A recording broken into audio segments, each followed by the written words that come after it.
Namaste and welcome to the lesson on Ashtanga. We're not going to be getting on the mat today. I just want to tell you how Ashtanga has evolved from what it originally meant coming out of the Yoga Sutras to what it's become known as today. Ashtanga Yoga is a physical style of practice that's evolved to really become a worldwide renowned one, founded by Pattabhi Jois. He was one of the teachers in our Guru lineage. So he's very greatly influenced our style of teaching, our style of flow, and really a few sequences that we practice every time we touch the mat. But Ashtanga doesn't mean a physical practice. It has nothing to do with the physical practice. Ashtanga means the 8 limb, Ashta, 8 anga, limbs. So it's the 8 limbs of yoga, Ashtanga.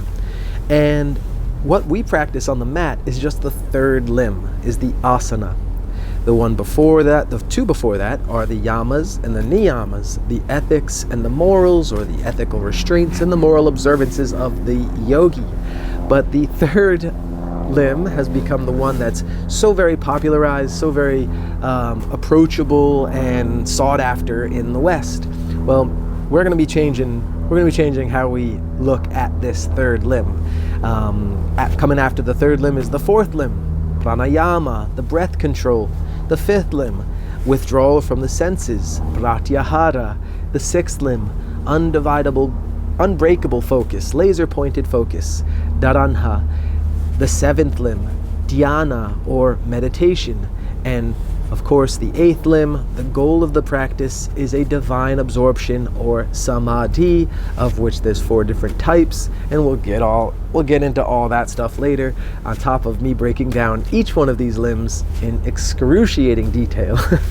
But today I just wanted to give you a general understanding and why and how we can change our perspective towards this 3rd limb. I want to give you a brief analogy really quickly by using an image of a sauce. We all know and love sauces, whether it's Italian sauces or curries or God only knows what else, but there might be some kind of sauce that you think is the best sauce. Well, imagine if there was a sauce that was agreed upon by all the culinary experts all the world over. They agreed this was the greatest sauce ever made. And it only had 8 ingredients. Such a good sauce that they would say that only one bite would change your life forever. How you looked at food and sauces. Well, this sauce recipe is thousands and thousands of years old, and as it's passed down through the generations, it starts to get altered just a little bit here and there, until they start to realize that only one of the ingredients really tastes good on its own. It's just started as a pinch of sugar, and eventually became a spoon of sugar, until all they were just eating was a bowl of sugar, and they were convinced, and they were telling each other that that was the sauce. That fleeting and, really brief enjoyment from the bowl of sugar. Not that long-lasting, life-changing single bite that you could have enjoyed. But over time, that's what happened. The sugar was just so sweet, it was so good on its own, and that's what happened with the asana practice. If we try to sit down and do any one of the other limbs, they're not as enjoyable.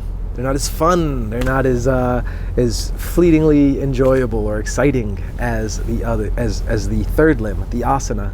So that's the one that's become popularized. That's the one that's most approachable and seemingly the most attainable.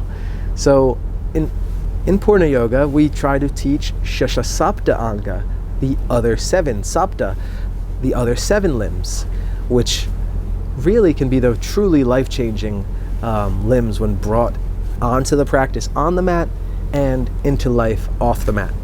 So again, we're going to be breaking all these down even more, but I wanted to engage in this analogy with you so that when you start to get back on the mat, when you're practicing those intense vinyasas or those slow hathas or even the heavenly rajas, you have this thought of your mind that even what the movement of the body is doing right then and there is just one of 8 components of the practice. It's just 12.5% of the practice.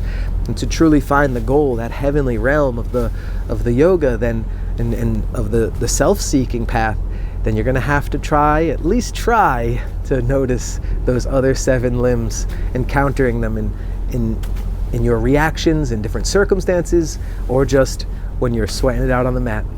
I hope this helps. I hope you enjoyed this lecture on Ashtanga and where it comes from. Stay tuned, and I'll be breaking each one down for you even more. Have a blessed day. Again, thank you for joining. Namaste.